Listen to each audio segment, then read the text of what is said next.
Hello friends, welcome to my YouTube channel. Thanks for watching this video. आज हम नया chapter start करेंगे, data handling. और friends, ये इस चैप्टर का इंट्रोडक्शन वीडियो है, तो आपसे रिक्वेस्ट है कि आप इस वीडियो को पूरा देखिए एंड तक, क्योंकि अगर आप इस वीडियो को पूरा देखेंगे तो इस चैप्टर के अंदर जितने भी कॉन्सेप्ट्स यूज हो रखे हैं वो सारे के सारे आपको एकदम से क्लियर हो जाएंगे। तो फ्रेंड, शुरुआत करते हैं। डेटा हैंडलिंग, सबसे पहले हमें पता होना चाहिए डेटा बोलते किसे हैं। डेटा होता है एनी इंफॉर्मेशन या एनी रेलिवेंट इंफॉर्मेशन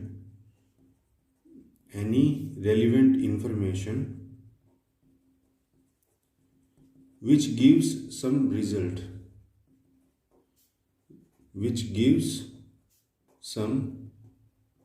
कह लें या कंक्लूजन कह लें, कि कोई भी ऐसी इंफॉर्मेशन जिससे कुछ काम की इंफॉर्मेशन या कुछ काम का कंक्लूजन आपके लिए निकलता हो, उसको हम लोग डेटा बोलते हैं। फॉर एग्जांपल, आपकी क्लास के अंदर 20 स्टूडेंट्स हैं और 20 स्टूडेंट्स की हाइट मैंने एक लाइन में लिख ली।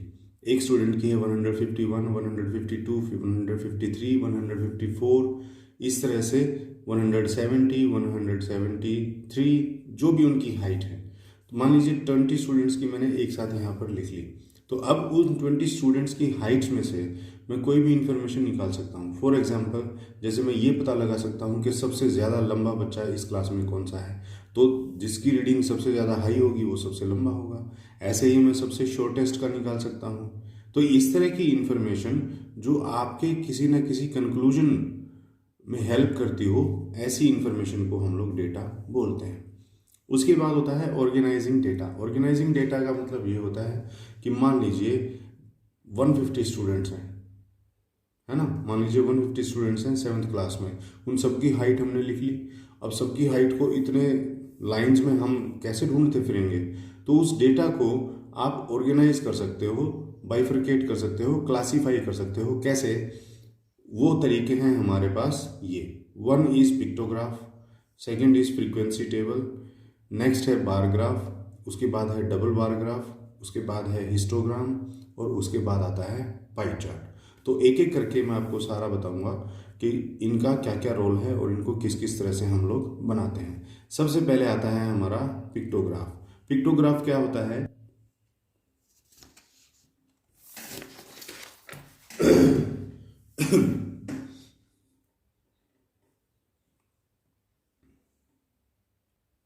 देखिए, पिक्टोग्राफ एक ऐसा टेबल होता है जिसके अंदर हम डेटा को पिक्चर्स के रूप में शो करते हैं।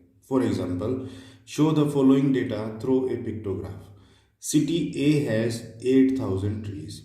सिटी ए है, उसके अंदर 8000 पेड़ हैं। सिटी बी के अंदर 6500 ट्रीज हैं। सिटी सी के अंदर 4000 ट्रीज हैं और सिटी डी के अंदर 3500 ट्रीज हैं। मान लीजिए ये डेटा है और ये आपको पिक्टोग्राफ के थ्रू दिखाना है। तो आपको देखिए, दो ही चीजें हैं, एक आपको सिटी का नाम दिया हुआ है और दूसरा नंबर ऑफ ट्रीज दिए हुए हैं। हम एक टेबल बनाएंगे जिसके अंदर सबसे पहले तो हम सीरियल नंबर लिखते ही हैं, उसके बाद एक ब्लॉक आप बनाएंगे सिटी का और दूसरा ब्लॉक आप बनाएंगे नंबर ऑफ ट्रीज का। सीरियल नंबर 1 पे आप लिखिए सिटी ए। सिटी ए के अंदर कितने ट्रीज हैं? 8000। अब 8000 ट्रीज तो बनाना यहाँ पॉसिबल है नहीं, तो हम क्या करते हैं, हम लेते हैं एक स्केल का मतलब ये होता है कि यहाँ पर जो एक डायग्राम ट्री का बना दिया, उसका मतलब हमने ले रखा है 1000 ट्रीज। ठीक है, ये हमें यहाँ पर अलग से मेंशन करना जरूरी होता है, वरना एग्जामिनर को समझ में ही नहीं आएगा। 8000 ट्रीज यहाँ पर लिखे हुए हैं और यहाँ पे हमने तो 8 ही ट्री बना रखे हैं, तो इसीलिए ये बताना जरूरी होता है कि इस डायग्राम के अंदर 1 ट्री का मतलब है 1000 ट्रीज। तो बस फिर देखिए, आपको 8000 बनाने हैं तो आप, और एक पेड़ को हमने 1000 मान रखा है, तो हम क्या करेंगे, 8000 को जब 1000 से डिवाइड करेंगे तो 8 आंसर आता है, तो 8 ट्रीज हम यहाँ बना देंगे। क्लियर? 1 2 3 4 5 6 7 8 ट्रीज मैंने बना दिए। अब एग्जामिनर अपने आप समझ जाएंगे कि यहाँ पर 8000 ट्रीज हमने शो कर रखे हैं। उसके बाद है बी सिटी के अंदर है 6500 ट्रीज। 6500, तो जब हम 6500 को 1000 से डिवाइड करेंगे ये जानने के लिए कि कितने पेड़ बनाए, तो आपका आंसर आएगा 6.5। तो 6.5 का अब तरीका ये होगा कि 6 पेड़ तो आप पूरे पूरे बना दीजिए, और जो 0.5 है, यानी 0.5 का मतलब तो हाफ होता है, तो हाफ ही पेड़ ये बना दीजिए। देखिए यहाँ से मैंने लगभग आधा इसको काटा हुआ है, काटा हुआ से मतलब आधा ही बना रखा है। तो एग्जामिनर अपने आप ही इस चीज़ को समझ जाएगा कि ये जो आधा पेड़ है इसका मतलब है 500 ट्रीज। उसके बाद सिटी नंबर सी में, सी के अंदर 4000 ट्रीज हैं, तो 4000 को जब आप 1000 से डिवाइड करोगे तो 4 आ जाएगा, यानी कि आपको 4 ट्रीज ड्रॉ करने हैं, तो केवल 4 ट्रीज आप यहाँ ड्रॉ कर दीजिए। उसके बाद है सिटी डी, सिटी डी के अंदर आपको दिया हुआ है 3500, तो 3500 को जब आप 1000 से डिवाइड करोगे तो आंसर आएगा 3.5। 3.5 को हम ट्रीज को कैसे शो करेंगे, 3 तो पूरे पूरे और 0.5 यानी कि हाफ, हाफ यानी कि देखो ये मैंने हाफ ट्री यहाँ बना रखा है। तो इस तरह से हम किसी भी डेटा को पिक्चर्स के रूप में भी दिखा सकते हैं। अब यहाँ नंबर ऑफ ट्रीज ना होकर के नंबर ऑफ कार्स हो सकता था, नंबर ऑफ ट्रैक्टर्स हो सकता था, या नंबर ऑफ स्टूडेंट्स हो सकता था, या नंबर ऑफ वीमेन हो सकता था। डेटा तो कुछ भी हो सकता है। तो ये था हमारा पिक्टोग्राफ। नेक्स्ट टॉपिक है हमारा फ्रीक्वेंसी डिस्ट्रीब्यूशन टेबल। देखिए फ्रेंड, फ्रीक्वेंसी डिस्ट्रीब्यूशन टेबल हमने 6th में भी पढ़ा था, हमने 7th में भी पढ़ा था। इसके अंदर हम क्या करते हैं, किसी एक डेटा को फ्रीक्वेंसी की टेबल में रख देते हैं। फ्रीक्वेंसी का मतलब होता है कि कोई एक नंबर इस डेटा के अंदर कितनी बार आया हुआ है, सिर्फ यही मतलब होता है फ्रीक्वेंसी का। तो जब हम फ्रीक्वेंसी डिस्ट्रीब्यूशन टेबल बनाते हैं तो हम क्या करते हैं, सबसे पहले लिखते हैं यहाँ इंटरवल्स, उसके बाद लिखते हैं यहाँ टैली मार्क्स, और उसके बाद लिखते हैं यहाँ फ्रीक्वेंसी। टैली मार्क्स और फ्रीक्वेंसी तो आपने पहले भी पता है आपको कि आते ही हैं, लेकिन आपके लिए ये वर्ड नया है, इंटरवल्स। देखिए फ्रेंड, ये इंटरवल्स नया इसलिए है क्योंकि 8th क्लास के अंदर जो फ्रीक्वेंसी डिस्ट्रीब्यूशन टेबल हम बनाएंगे वो टेबल्स हमको बोला जाएगा इस तरह से बनाने के लिए कि जैसे यहाँ पर दिया हुआ है, for example the weekly wages in rupees of 30 workers are. 30 workers हैं किसी फैक्ट्री के, और उनके वीकली वेजेस यानी एक हफ्ते में जितना पैसा उनको मिलता है वो यहाँ लिखा हुआ है 830, 835, 890, और इस तरह से ये 30 वर्कर्स के आपको वीकली वेजेस लिखे हुए हैं। अब आपको बोला गया है using tally marks make a frequency table with intervals as 800 to 810, 810 to 820, 820 to 830। इस तरह से इंटरवल्स का मतलब ये है कि आपको 2 फिगर्स दे दिए कि 800 से लेके और 810 तक के बीच में जिनके वेजेस हैं वो आप लिखिए। पहले तो हम सीधा एक नंबर लिखते थे, है ना, जैसे हम सीधा एक नंबर लिखते थे कि 800 रुपये जिनका है, 810 रुपये जिनका है, 890 रुपये जिनका है। लेकिन यहाँ पर हम लिखेंगे 800 to 810 या 810 to 820, नेक्स्ट होगा 820 to 830। इस तरह से हमें इंटरवल्स में यहाँ बना करके दिखाना है। तो सबसे पहले तो देखिए हम करेंगे क्या, सबसे पहला इंटरवल हम शुरू करेंगे सबसे लोवेस्ट वेजेस से। अब इस डेटा के अंदर अगर आप देखोगे तो सबसे लोवेस्ट जो वेजेस हैं वो हमारा 800 to 810 ही बनेगा। उसके बाद देखिए सबसे पहले तो हमें ये पता करना होता है कि सबसे छोटे वाला इंटरवल बनेगा क्या, क्या ये 800 से 810 का बनेगा या ये 790 से 800 तक का बनेगा। तो उसके लिए तो हमको सबसे पहले ये देखना होता है कि इसके अंदर सबसे छोटी रीडिंग कौन सी है। सबसे छोटी रीडिंग इस पूरे डेटा के अंदर अगर आप देखोगे तो 804 है ना। तो 804 है। अब 804 जो है वो 800 से तो ज़्यादा है, तो यानी कि मैं पहला इंटरवल बना सकता हूँ 800 से लेकर और 810 तक का। क्लियर। उसके बाद मैक्सिमम देख लीजिए आप, मैक्सिमम कितना है। मैक्सिमम हमारा, मुझे मैक्सिमम 890 नज़र आ रहा है, एक 898 भी नज़र आ रहा है। 898 से बड़ा तो मेरे यहाँ पर कोई इसके अंदर डेटा है नहीं। 898 ही मैक्सिमम है। तो इसका मतलब ये जो मेरा लास्ट इंटरवल बनेगा यहाँ टेबल के अंदर, ये जो लास्ट इंटरवल बनेगा मेरा, ये मेरा बनेगा 890 to 900, क्योंकि 898 तो इन्हीं के बीच में आएगा ना 890 और 900। तो सबसे पहले ये इंटरवल ही लिख लेते हैं हम। देखो 10-10 नंबर का इंटरवल हमने बनाया है, तो हम नेक्स्ट बना देंगे 810 to 820। फिर नेक्स्ट बन जाएगा 820 to 830। फिर नेक्स्ट बनेगा 830 to 840। फिर नेक्स्ट बना 840 to 850। फिर नेक्स्ट बना 850 to 860। फिर बना 870, फिर 880, फिर बना 880 तो 890, फिर उसके बाद बना 890 to 900। इस तरह से हमारा ये क्या बने, इंटरवल्स बने। यहाँ एक छोटा सा मिस्टेक हो गया है, यहाँ पर 860 से अभी 870 का बनाना था हमें यहाँ पहले,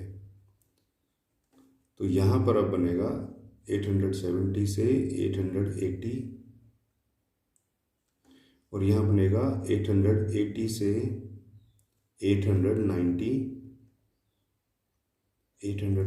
और ये बनेगा आपका 890 से 900। ठीक है, अब हमको क्या करना है, अब हमको ये करना है कि हम सबसे पहले ये देखेंगे कि 800 और 810 के बीच में कितने डेटा हैं। देखिए इस पूरी डेटा को अगर आप देखोगे तो 800 और 810 के बीच में हमको कितने मिलेंगे। देखिए 804 है, एक तो ये हो गया। उसके बाद 810 जो है ये हम इसके अंदर शामिल नहीं करेंगे फ्रेंड। ये आपको हमेशा याद रखना है कि जब आप इंटरवल्स की वाली फ्रीक्वेंसी डिस्ट्रीब्यूशन टेबल बनाएंगे तो ये जो मैक्सिमम लिमिट होती है ना, ये जो बड़े वाला नंबर होता है, ये इसके अंदर शामिल नहीं किया जाता। यानी कि इसके अंदर हम सिर्फ वो देखेंगे जो 800 से लेकर और 809 तक के होंगे, सिर्फ वो हम यहाँ काउंट करेंगे। तो देखिए 804 810 से छोटा है। उसके बाद 810 से छोटा हमको कौन सा नज़र आएगा, देखिए 808 हमको नज़र आ रहा है, और उसके बाद हमको 806 नज़र आ रहा है। ठीक है, 810 को हमें काउंट नहीं करना, 810 को हम काउंट करेंगे इस 810 और 820 वाले कॉलम में। तो देखिए उसके बिना तो हमारे यहाँ 3 ही ऐसे डेटा हैं जो 800 से लेकर और 809 तक हैं, तो इसका मतलब ऐसे डेटा की फ्रीक्वेंसी है 3। ठीक है, अब जो ये नंबर होता है उसी को यहाँ स्टिक्स के रूप में हम दिखाते हैं, डंडों के रूप में हम दिखाते हैं। यहाँ 3 लिखा हुआ है तो यहाँ पर 3 डंडे आपको लगा देने हैं, यही होते हैं बस टैली मार्क्स। टैली मार्क्स का मतलब यही है कि जो फ्रीक्वेंसी में नंबर आपने लिखा है उसी को आप यहाँ टैली करके दिखाइए डंडों के रूप में। टैली करने का मतलब होता है कन्फर्म करना, रीचेक करना। उसके बाद है 810 to 820। 810 to 820 का डेटा अगर आप इसमें देखोगे तो वो निकलेगा 2 ही हैं ऐसे। क्यों? क्योंकि देखिए एक तो 810 हो गया और उसके बाद 810 से लेके 820 के बीच का कोई एक और नंबर हमको कौन सा मिलेगा, हमको मिलेगा 812। इसके बाद और हमारा कोई नंबर ऐसा नहीं है जो 810 और 820 के बीच में आता हो, तो इसीलिए मैंने यहाँ लिख दिया है 2। तो 2 लिखेंगे तो इसकी टैली मार्क्स कितनी हो जाएंगी, 2 स्टिक्स। ऐसे ही 820 और 830 का डेटा है सिर्फ एक है, तो उसका हम लगा देंगे 1 स्टिक। फिर उसके बाद है 830 से 840, इसके बीच में आपको मिलेंगे 9 नंबर्स मिलेंगे। अगर आप इनको ध्यान से देखोगे तो इसके बीच में आपको 9 नंबर्स मिलेंगे। तो 9 के लिए हम स्टिक्स कैसे बनाएं, देखिए इनको हम बनाते हैं 5-5 के बंडल्स के अंदर। देखिए 1 2 3 4, 4 तो ये, और एक 5वीं लाइन इनको क्रॉस करते हुए हम बनाते हैं हमेशा, तो ये हो गया है 5। 4 खड़े डंडे और एक लेटा हुआ, तो ये तो हो गया 5। उसके बाद 9 में से 5 तो चले गए, बचे 4, तो 4 डंडे अलग से। मैक्सिमम 4 डंडे हम लगा सकते हैं, 5वां हमें लेटा हुआ ही बनाना पड़ता है। क्लियर? तो ये बन गया 5 + 4, ये हो गया है 9। उसके बाद 840 से 850 के बीच में है 5, तो 5 डंडे आप बना दीजिए, 1 2 3 4, ये एक पैकेट बनेगा इस तरह से। 850 और 60 के बीच में है केवल 1, तो हम लगाएंगे यहाँ पर 1। 860 से 870 के बीच में है 3, तो आप लगाएंगे सिर्फ 3। देखिए फ्रेंड, ये मैंने पहले ही एक अलग से पेपर के ऊपर लिखा हुआ है, इसीलिए मैं इतना जल्दी जल्दी कर पा रहा हूँ। लेकिन आपको जो है हमेशा इस डेटा को अच्छे से देख करके ही यहाँ फ्रीक्वेंसी लिखनी है। फॉर एग्जाम्पल 860 और 870 के बीच का जो डेटा है उसको हम एक बार फिर से चेक कर लेते हैं। देखो 860 और 70 के बीच में, 860 और 70 के बीच में देखिए एक तो है 869, ये तो शामिल होगा ही होगा। तो 860 और 70 के बीच में 860 भी शामिल होगा और 870 870 देखो 68 भी शामिल होगा। तो 3 जो है हमने इसके अंदर फ्रीक्वेंसी पाई, तो 3 ही हमने यहाँ लिखी हुई है। ठीक है, इस तरह से आपको ये जो डेटा है काफ़ी बारीकी से और काफ़ी ध्यान से देखना पड़ेगा ताकि आपकी फ्रीक्वेंसी जो है वो गलत ना हो। उसके बाद है 870 और 880 के बीच के अंदर है हमारी एक फ्रीक्वेंसी है, तो 1 स्टिक लग गई। 880 टू 890 की अगर आप देखोगे तो इसके अंदर फ्रीक्वेंसी एक ही है, तो स्टिक भी हमारी एक ही लग गई। और 890 और 900 के बीच की अगर आप देखोगे तो ऐसी हमारे पास डेटा है 4 है, तो 4 स्टिक्स हमने यहाँ लगा दी इस तरह से। और लास्ट में अगर आप चाहो तो यहाँ टोटल लिख सकते हो। टोटल क्या होंगे हमारे इन सब का टोटल, जो कि हमारा बनता है 30, क्योंकि 30 लोगों के ही ये वेजेस हैं, वीकली वेजेस। तो इस तरह से हम लोग बनाते हैं friends frequency distribution table. 7th class में जो आपने फ्रीक्वेंसी डिस्ट्रीब्यूशन टेबल बनाई थी उसके अंदर सब कुछ सेम था, बस यहाँ इंटरवल्स नहीं थे। यहाँ पर सीधा एक ही डेटा था, जैसे कि हम यहाँ लिख देते नंबर ऑफ बुक्स, तो वो लिख देता है यहाँ पर 200 बुक्स हैं, 300 बुक्स हैं, 450 बुक्स हैं, 550 बुक्स हैं, कुछ भी इस तरह का डेटा। लेकिन यहाँ है इंटरवल। इंटरवल का मतलब एक लोअर लिमिट और एक हायर लिमिट, उसको एक ही टेबल के अंदर हमने रख दिया। 800 से लेके 810 तक के बीच में जितने लोगों की सैलरी है ऐसे लोग हैं 3। 810 से 820 के बीच में जिसकी सैलरी है ऐसे लोग हैं 2। इस तरह से हमने इनको डिस्ट्रीब्यूट किया हुआ है। तो फ्रेंड ये था हमारा फ्रीक्वेंसी डिस्ट्रीब्यूशन टेबल। उसके बाद हमारा इसी में टॉपिक आता है, इसी के अंदर हमारा टॉपिक आएगा बार ग्राफ और डबल बार ग्राफ का।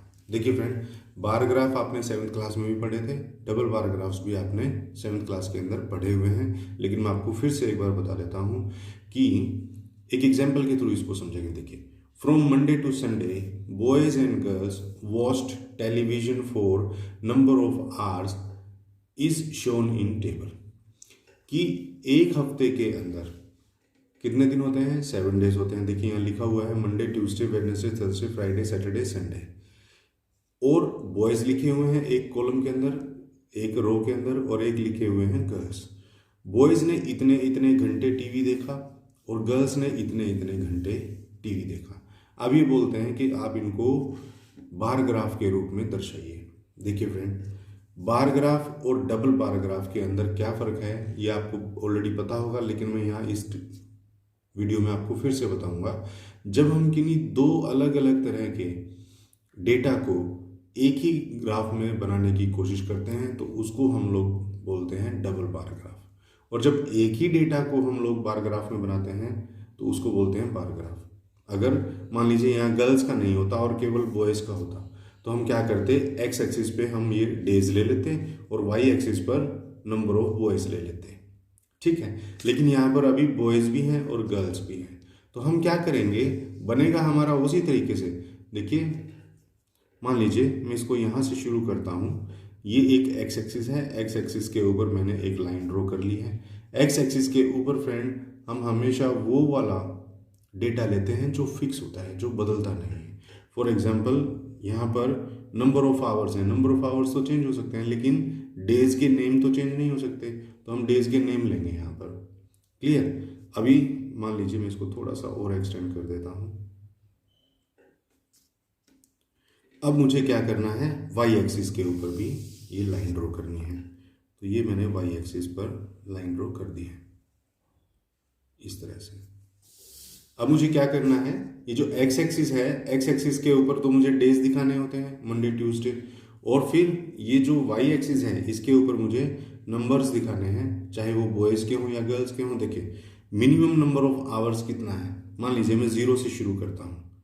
बार ग्राफ को हम हमेशा 0 से शुरू करते हैं। उसके बाद मुझे यहाँ पर मैक्सिमम नंबर ऑफ आवर्स देखने हैं कितने, देखो बॉयज़ में कितने हैं मैक्सिमम नंबर ऑफ आवर्स 4.5 और गर्ल्स में मैक्सिमम नंबर ऑफ आवर्स हैं 3.5। तो यानी कि 4.5 से ज़्यादा तो किसी ने देखा नहीं।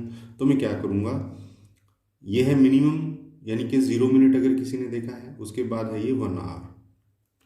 1 आवर का मैंने यहाँ पर मार्क लगा लिया, फिर है 2 आवर्स का मैंने यहाँ मार्क लगा लिया, फिर है 3 आवर्स का यहाँ मार्क लगा लिया, 4 आवर्स का यहाँ लगा लिया और 5 आवर्स का मैंने यहाँ लगा लिया। अब बार ग्राफ के अंदर ये ओरिजिन है और ये जो पहला एक बॉक्स है इसको हम खाली छोड़ देते हैं और उससे नेक्स्ट बॉक्स से हम शुरू करते हैं बार्स बनाना। बार्स बनाने का मतलब ये है कि आप बॉयज़ हैं पहले, तो पहले बॉयज़ के ही बार्स बना लो। जैसे कि मुझे क्या करना है, मुझे बॉयज़ में ये दिखाना है फर्स्ट रीडिंग के अंदर कि मंडे को बॉयज़ ने देखा 2.5 आवर्स टीवी। तो देखिए 2 की रीडिंग ये है और 0.5 इसमें 2 और 3 के बीच में होगा। तो ये जो स्केल के अंदर आप इसके अंदर ग्राफ के अंदर ध्यान से देखोगे तो ये जो पूरा बॉक्स होता है इसके अंदर एक और डार्क लाइन निकली हुई होती है, वो 5 पॉइंट्स को दर्शाती है। तो ये इसके डार्क लाइन वाली हमको देखनी है और ये हमको लगा देनी है यहाँ इस तरह से। क्लियर? अब हम क्या करेंगे, इनको नीचे ज्वाइन कर देंगे एक्स एक्सिस पर। एक्स एक्सिस पर मैंने इनको ज्वाइन करा दिया है। ठीक है, अब ये मेरा बार बन गया है बॉयज़ के लिए जिन्होंने 2.5 आवर्स टीवी देखा और देखा मंडे को। मैं नीचे लिखूंगा यहाँ मंडे। क्लियर? यहां तक तो है फ्रेंड ये एक बार ग्राफ। अब हम इसको बनाएंगे डबल बार ग्राफ, क्योंकि इसी बार के साथ मैं गर्ल्स का बार भी ड्रॉ करूंगा। क्लियर? मैं गर्ल्स का बार भी, क्योंकि देखो मंडे को तो गर्ल्स ने भी देखा है 3.5 आवर्स, तो मैं क्या करूंगा 3.5 आवर्स का बार यहाँ इसके साथ ही चिपका हुआ एक गर्ल्स का भी बना दूंगा। तो देखिए 2.5 तक का तो लड़कों का था ही, इससे मैं एक और ऊपर बना दूं, यानी कि आधा और ऊपर गए तो 3 बन गया, 3 से और आधा ऊपर गए तो ये 3.5 बन गया, 3 और 4 के बीच में ही बनेगा 3.5। तो इसको आप इस तरह से एक बार यहाँ बना लीजिए। अब ये वाली लाइन जो है वो आप इससे ज्वाइन यहाँ कर दीजिए और ये वाली लाइन जो है आप पूरा नीचे तक ले आइए। अब ये जो बार है ये हमने बना दिया है लड़कियों का, लेकिन हमें पता कैसे चलेगा कि ये वाला लड़कों का है और ये वाला लड़कियों का है? तो हम क्या करेंगे, किसी एक बार को इस तरह से शेडेड कर देंगे, बस ये हो जाएगा अलग। ये हो गया है बॉयज़ का, ये हो गया है गर्ल्स का। और इनके ऊपर जो है ना हमेशा इनकी रीडिंग लिख देनी चाहिए। जैसे बॉयज़ का था हमारा 2.5 आवर्स, इनका था हमारा 3.5 आवर्स। उससे एग्जामिनर को थोड़ा इजी रहता है ये समझने में कि ये कौन सी रीडिंग का बार बनाया हुआ आपने, है ना। उसके बाद देखिए मंडे का हमारा बन गया, फिर हम क्या करेंगे एक बीच में यहाँ खाली छोड़ेंगे ये गैप, फिर हम बना देंगे ट्यूसडे का। अब ट्यूसडे में पहले आप लड़कों का बनाते आ रहे हो तो पहले लड़कों का ही बनेगा, ऐसा नहीं है कि अब आप पहले लड़कियों का बना दो। लड़कियों का बाद में हम यहाँ बना रहे हैं तो बाद में ही बनता जाएगा सब में। तो ट्यूसडे में देखिए लड़कों ने देखे पहले 2 घंटे, 2 घंटे देखे हैं तो 2 ब्लॉक आप ले लीजिए, क्योंकि एक ब्लॉक को ही मैंने 1 घंटा माना हुआ है। और ये चीज़ आपको एग्जाम के अंदर साइड में एक कॉर्नर में लिख करके बतानी होती है। ये बताना होता है कि एक ब्लॉक आपने कितने बराबर लिया है, 1 block is equal to 1 hour हमने यहाँ लिया हुआ है। इसको बोलते हैं हम स्केल। क्लियर? तो ये जो 1 ब्लॉक है ये आपने 1 आवर के बराबर लिखा हुआ है, ये आपको यहाँ दर्शाना होता है, वरना आपको मार्क्स नहीं मिलेंगे। तो एनीवे यहाँ पर ट्यूसडे के लिए हमने बॉयज़ के बना दिए, 2 ब्लॉक बना दिए, यानी कि 2 आवर्स वो देखते हैं 2 आवर्स। और गर्ल्स का हमने 1.5 दिखाना है तो एक ब्लॉक तो पूरा और नेक्स्ट वाला आधा होगा। तो देखिए आधे की लाइन ये है, इसको आप ऐसे ज्वाइन कर लीजिए। ये हमारा नीचे इसको यहाँ मिला देंगे। अब ये गर्ल्स का बन गया है हमारा बार और इसको हमें शेडिट करना है और ऊपर इनके रीडिंग लिख देंगे। बॉयज़ देखते हैं 2 आवर्स और ट्यूसडे को लड़कियां देखती हैं 1.5, इस तरह से। फिर नेक्स्ट है रीडिंग हमारी वेडनेसडे को, लड़के देखते हैं 3 आवर्स, तो 3 आवर्स के सामने इस तरह से लाइन लगाई और इसका बार बना दिया इस तरह से, और यहाँ पर लिख दिया है 3 आवर्स। 2.5 आवर्स देखती हैं लड़कियां, तो देखिए 1 ब्लॉक, 2 ब्लॉक और 2 और 3 के बीच में हाफ होता है 2.5, तो 2.5 की लाइन ज्वाइन कर दी और इसको नीचे ज्वाइन कर दिया। ये बन गया है लड़कियों का, इसको हम कर देंगे शेड्यूल और यहाँ पर लिख देंगे 2.5। और ये कौन से डे का है? वेडनेसडे का है, वेडनेसडे का। फिर थर्सडे का है, थर्सडे का 4.5 है, तो 1 2 3 4 तो पूरे होंगे और फिफ्थ अकेला उसके बाद में एक्स्ट्रा होगा, तो ये तो हो गया है 4.5। ये हमारा लड़कों का है और थर्सडे को ही हमारी लड़कियों ने देखा है 1.5, तो एक ब्लॉक पूरा और 0.5 इसके साथ में अलग से, ये हो गया है 1.5 और इसको हमें करना है शेड्यूल। यहाँ ऊपर लिख देंगे 4.5 आवर्स, यहाँ 1.5 आवर्स। ये है हमारा थर्सडे का। फिर हमारा फ्राइडे का देखना है, फ्राइडे का है हमारा 2.5, तो 2.5 हमारा यहाँ तक पहुँचता है, एक ब्लॉक, दो ब्लॉक और उसका आधा ब्लॉक अलग से, फिर ये हुआ 2.5, ये हो गया है 2.5 आवर्स। और लड़कियों का है 3, तो देखिए 2.5 तो ये ऑलरेडी है, ये आधा ब्लॉक और ऐड कर दो इसमें, ये हो गया है पूरा 3, तो ये बन गया है हमारा फ्राइडे का लड़कियों का भी इस तरह से। फिर है सैटरडे को 2.5 है लड़के, इसको मेरे को जो एक्सटेंड करना पड़ेगा। सैटरडे को है लड़कों का 2.5, तो 2.5 यहाँ पर आएगा, एक ब्लॉक, दो ब्लॉक और हाफ ब्लॉक यहाँ पर आया इस तरह से।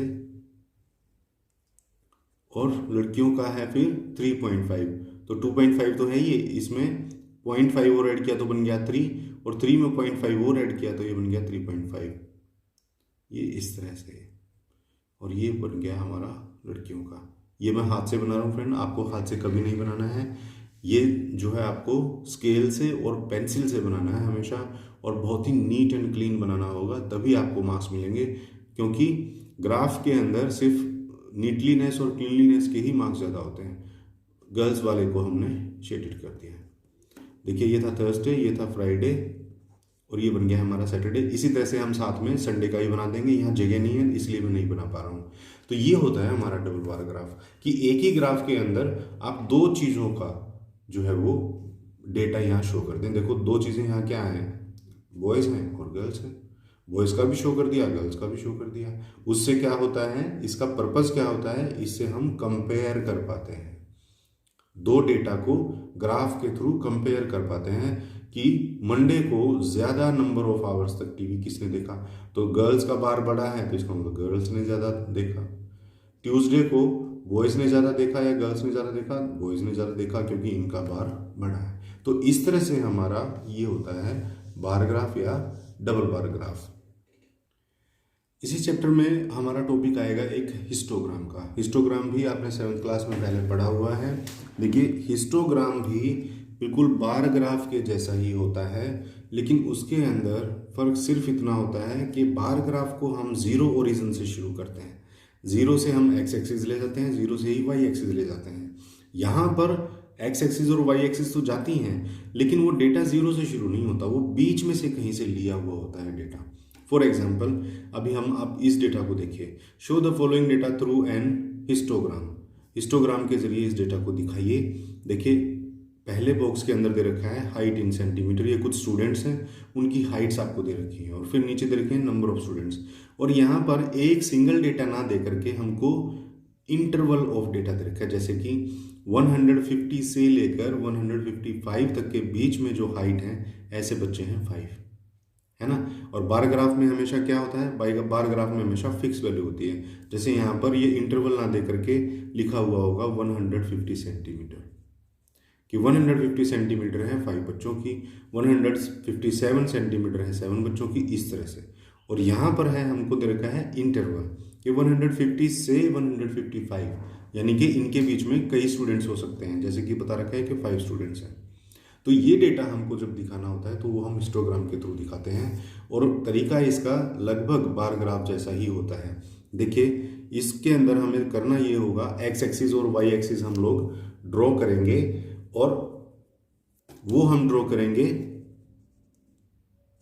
मैं थोड़ा सा इसको बिल्कुल नीचे से ही ले लेता हूँ। मान लीजिए ये मैंने ओरिजिन माना और ये मैंने एक्स एक्सिस ड्रॉ कर दी। इस तरह से ये मैंने एक्स एक्सिस ड्रॉ कर दी है। देखिए फ्रेंड, हिस्टोग्राम के अंदर ये लाइन आपको कितनी लंबी लगानी है, इस बात का आइडिया हमें डेटा से ही लगाना होगा। देखो, एक इंटरवल ये है, एक ये है, एक ये है, एक ये है, एक ये है, यानी कि 1 2 3 4 5, तो 5 तो बार बनेंगे ही बनेंगे। और इन 2 बार्स के बीच में ना गैप नहीं होता। जैसे बार ग्राफ के अंदर तो हम क्या कर देते हैं, बार ग्राफ के अंदर हम 2 बार्स के अंदर एक एक यूनिट का गैप दे देते हैं। इसके अंदर हमको गैप नहीं देना होता, इसके अंदर हमको चिपका करके जो है एक साथ इनके बार्स बनाने होते हैं। और देखिए फिर अब ये बनेगा कैसे, अब हमको वाई एक्सिस ड्रॉ करनी है। वाई एक्सिस हमने यहां ड्रॉ कर लिया है।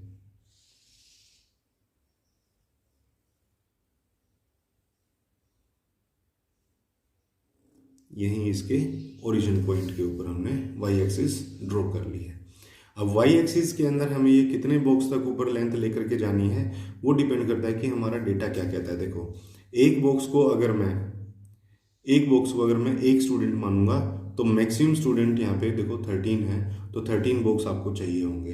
तो 1 2 3 4 5 6 7 8 9 10 11 12 और 13 इसके बाद का होगा, जो कि मेरा ग्राफ छोटा पड़ रहा है।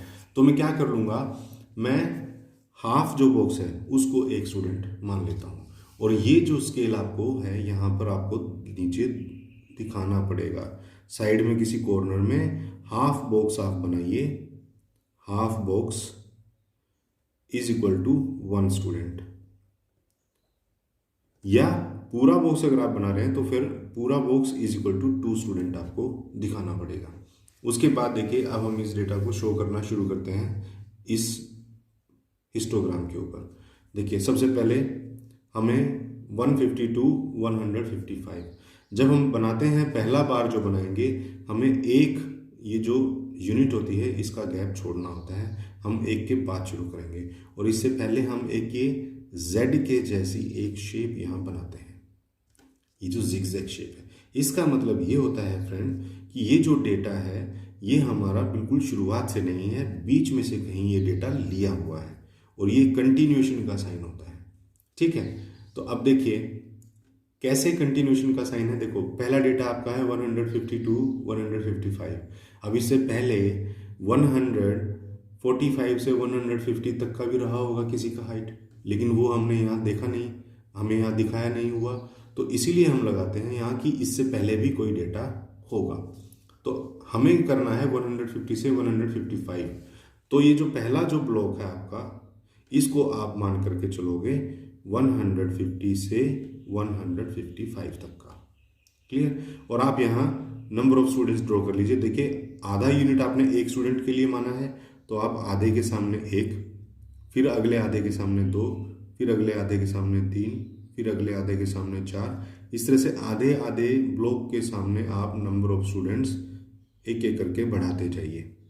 और आपको मैक्सिमम कहाँ तक लेकर के जाने हैं, 13 तक लेकर के जाना है। तो 10 हो गया, 11 हो गया, 12 हो गया, और ये लास्ट हमारा 13 स्टूडेंट हो गए, क्योंकि मैक्सिमम 13 स्टूडेंट है। उसके बाद देखिए, फर्स्ट हम 150 से 155 का हमें दिखाना है 5 स्टूडेंट्स हैं। तो 150 से 155 जो है, इसके सामने आप ये लाइन लगा लीजिए और इसको नीचे ज्वाइन करा दीजिए। बस इसी तरीके से हमको ये बनाना होता है। अब जो नेक्स्ट रीडिंग होगी ना 155 से 160, और ये है 7 स्टूडेंट्स की, वो इसके साथ चिपका करके ही बनानी होगी। सिंपल बार ग्राफ में तो हम क्या करते हैं, एक ये ब्लॉक खाली छोड़ के नेक्स्ट इसमें हम एक बार बना देते हैं, लेकिन इसमें साथ में बनाना है हमको। 155 टू 160 ये आप बना दीजिए, 155 टू 160 ऐसे। और ये हमारे हैं 7 स्टूडेंट्स। तो देखिए 5 आपने दिखा दिए, नेक्स्ट आधा ब्लॉक 6 के लिए और उससे नेक्स्ट आधा ब्लॉक 7 के लिए। ये इस तरह से हमारा ये एक बार बन गया 7 स्टूडेंट्स के लिए। उसके बाद है 160 से 165, और ऐसे स्टूडेंट्स हैं कितने, 4। तो देखिए 160 से 165 और ऐसे स्टूडेंट्स हैं केवल 4। तो आधे आधे ब्लॉक्स हमने लिए थे, आधा ब्लॉक और आधा ब्लॉक, फिर आधा ब्लॉक और फिर आधा ब्लॉक, ये हो गए 4। इस तरह से हमने 4 स्टूडेंट्स यहाँ पर दिखा दिए। फिर उसके बाद है 165 से 170 और ऐसे स्टूडेंट्स हैं 9। तो 165 से लेकर 170 सेंटीमीटर के बच्चे हैं 9। तो देखिए 9 ये है, यहाँ स्केल रख के बिल्कुल इसकी सीध में हम क्या करेंगे, इसका यहाँ पॉइंट लगा लेंगे और इस अगले ब्लॉक को हम पूरा कवर कर लेंगे और इसको नीचे ज्वाइन करा देंगे। ये हो गए हमारे 9 स्टूडेंट्स, ऐसे 9 स्टूडेंट्स जिनकी हाइट 165 से 170 के बीच में है। और हमें इनके ऊपर लिख भी देना चाहिए, ये 5 स्टूडेंट्स हैं, ये 7 स्टूडेंट्स हैं, ये 4 स्टूडेंट्स हैं, ये 9 स्टूडेंट्स हैं। इससे एग्जामिनर को आपका ग्राफ रीड करने में आसानी होती है। उसके बाद लास्ट रीडिंग है 172 175, तो हम यहाँ लिख देंगे 172 175 और इसका ग्राफ हमारा बनेगा 13 बच्चों का। तो 13 के सामने स्केल रखिए और यहाँ पर आप मार्क कर लीजिए 13 के सामने। तो बस इनको नीचे आप ज्वाइन करा दीजिए, ये आपका हिस्टोग्राम जो है वो रेडी हो जाएगा इस तरह से। अब जो मेन इंपॉर्टेंट बातें हैं मैं वो ये आपको दोबारा बताना चाहता हूँ। नंबर 1 तो आपको स्केल ज़रूर बताना है कि कौन सा स्केल आपने यहाँ पर लिया है, आधे ब्लॉक को आपने एक स्टूडेंट लिया है या पूरे ब्लॉक को आपने एक स्टूडेंट लिया है, वो यहाँ बताना होगा। दूसरी बात, एक्स एक्सिस पे आपने क्या रीडिंग्स ली हैं। एक्स एक्सिस पे हमने ली है Heights of student, Heights of students. Examiner को बताना पड़ेगा ना कि ये क्या लिखा हुआ है आपने। और इसी तरह से वाई एक्सिस पे जो भी आपने लिखा हुआ है, इस तरह से ऊपर की तरह एरो बना करके हम लिखते हैं, वो लिखते हैं क्या है, ये नंबर ऑफ स्टूडेंट्स हैं। तो ये हो गए हमारे नंबर ऑफ स्टूडेंट्स। तो बस ये था इस डेटा से रिलेटेड आपका हिस्टोग्राम। इसी के अंदर एक नेक्स्ट टॉपिक हमारा आता है पाई चार्ट। पाई चार्ट बड़ा ही सिंपल कॉन्सेप्ट है फ्रेंड, ये आपने 7th में भी पढ़ा था।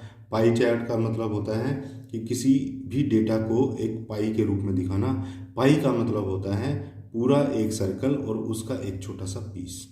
जैसे हम पिज़्ज़ा की विंग्स काट देते हैं ना, तो एक विंग जो होती है वो एक पाई के बराबर होती है, उसको बोला जाता है पाई। यानी कि यहाँ पर ये जो 1 2 3 4 4 पीसेज नजर आ रहे हैं, ये 4 पाई हैं अपने आप में एक तरह से।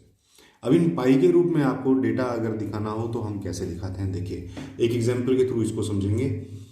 A survey was made to find the type of music that a certain group of young people liked in a city. एक सर्वे कराया गया जिसके अंदर ये पता किया गया कि यंग लोगों को किस तरह का म्यूजिक पसंद है। Adjoining pie chart showing the finding of this survey. ये साथ वाला पाई चार्ट जो है ये इस सर्वे की फाइंडिंग्स को, रिजल्ट को आपको दिखा रहा है।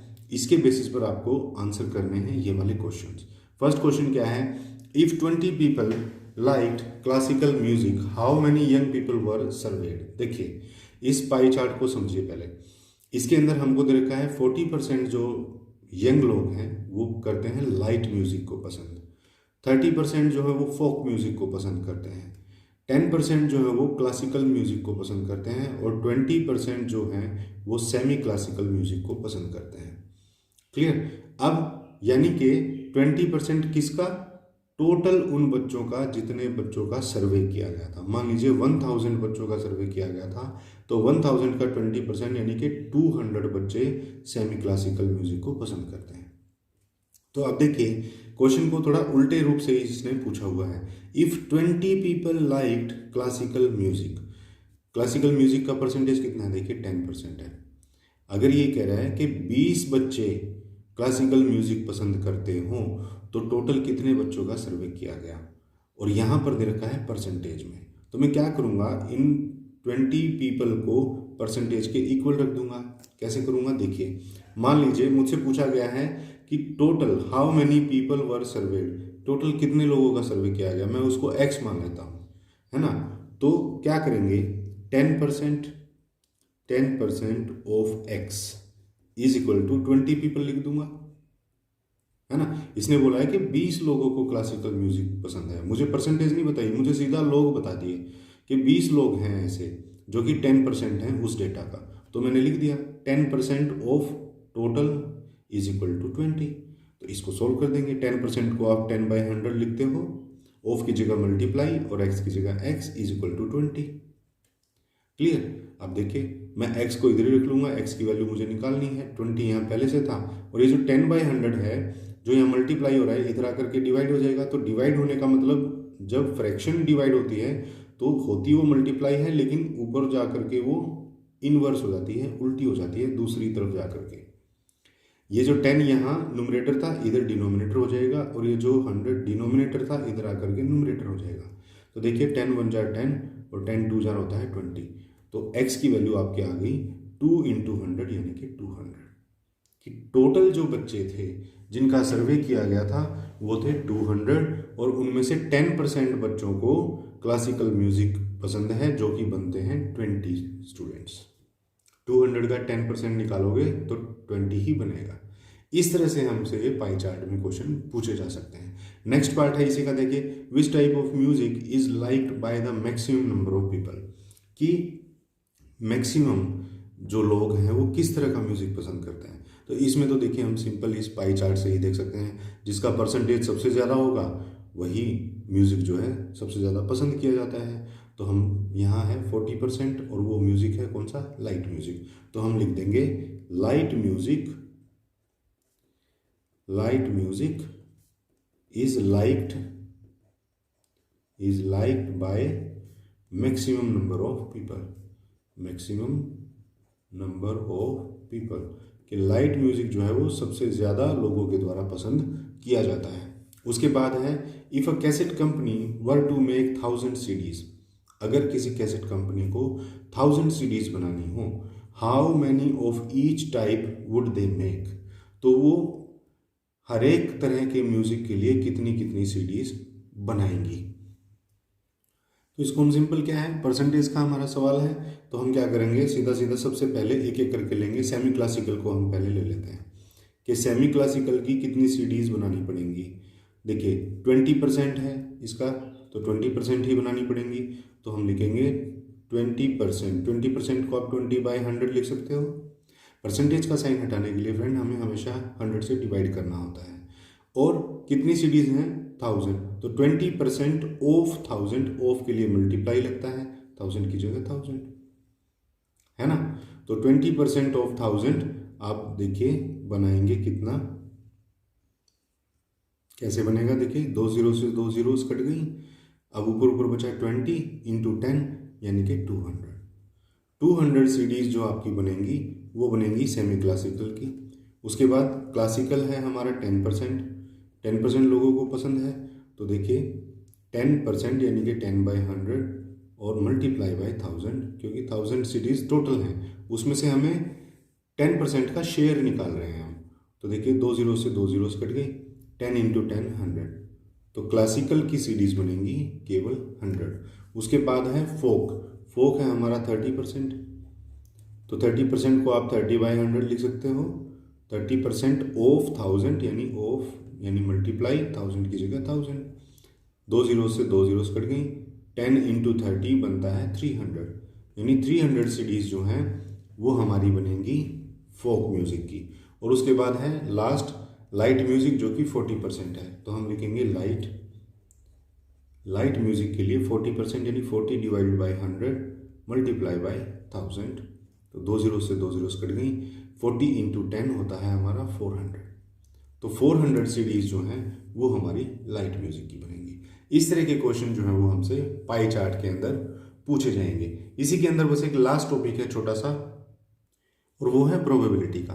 प्रोबेबिलिटी का मतलब होता है चांस, कि कितने चांस हैं किसी एक इवेंट के होने के। फॉर एग्जाम्पल आपने एक सिक्का उछाला, जब वो ज़मीन पर गिरेगा तो उसमें 2 ही केसेस हो सकते हैं, या तो हेड आएगा या टेल आएगा। अब हेड आने के चांसेस कितने हैं और टेल आने के चांसेस कितने हैं, इसका एक फार्मूला होता है नंबर ऑफ फेवरेबल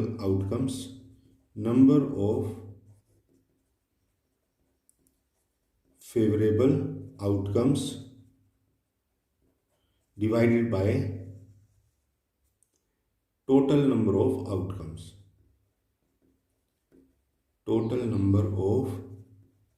आउटकम्स। ठीक है। अब मान लीजिए ये सिक्के वाला ही हम ले लें कि या तो हेड आ सकता है या टेल आ सकता है। आप क्या चाहते हैं, मैं ये चाहता हूं कि जब हम सिक्का उछालें तो हेड आए, तो मेरी फेवरेबल आउटकम कितनी हो गई 1, और टोटल आउटकम कितनी होंगी, या तो हेड आएगा या टेल आएगा, तो 2 ही आउटकम होंगी। तो मेरा प्रोबेबिलिटी जो बनेगा हेड आने का वो बन जाएगा 1/2। ये होती है प्रोबेबिलिटी। आइए इसको एक एग्जांपल से और अच्छे से समझते हैं। मान लीजिए यहाँ पर एप्पल्स रखे हुए हैं 1 2 3 4 5 6 7 7 एप्पल हैं। इसके अंदर 4 रेड हैं और 3 ग्रीन है ना। अब मैं ये चाहता हूँ, मुझे प्रोबेबिलिटी ये निकालनी है कि what is the probability of getting a red apple if we randomly picked. अगर हम इनमें से ऐसे ही आंख बंद करके कोई एक एप्पल उठाना चाहें तो कितने चांसेस हैं कि हमारा हाथ में रेड एप्पल आएगा। तो देखिए फार्मूला है नंबर ऑफ फेवरेबल आउटकम्स। अब फेवरेबल आउटकम आपकी क्या है, एप्पल। अब रेड एप्पल है तो रेड एप्पल कितने हैं, 1 2 3 4, तो नंबर ऑफ फेवरेबल आउटकम हमारी हो जाएंगी 4, क्योंकि इन चारों में से कोई भी आपके हाथ में लग सकता है रेड। और divided by total number of outcomes. अब जब आप आंख बंद करके से उठाओगे तो इनमें से कोई भी उठा सकते हो, तो कोई भी का मतलब टोटल तो ये 7 है, तो टोटल हो जाएंगी हमारी आउटकम्स 7। तो आपकी जो प्रोबेबिलिटी होगी रेड एप्पल हाथ में आने की वो होगी 4/7। यही है हमारा प्रोबेबिलिटी का कॉन्सेप्ट और यही है हमारा पूरा चैप्टर डेटा हैंडलिंग का। तो फ्रेंड आई होप ये आपको सारे कॉन्सेप्ट्स अच्छे से समझ में आ गए होंगे। अगर थोड़ा बहुत कमी भी रह गया होगा तो एक्सरसाइजेस के अंदर जब हम करेंगे तो और डिटेल में आपको ये चैप्टर पूरा समझ में आ जाएगा। तो फ्रेंड ये थी हमारी चैप्टर की इंट्रोडक्शन वीडियो। क्वेश्चंस के लिए मिलते हैं नेक्स्ट वीडियोस के अंदर, तब तक के लिए।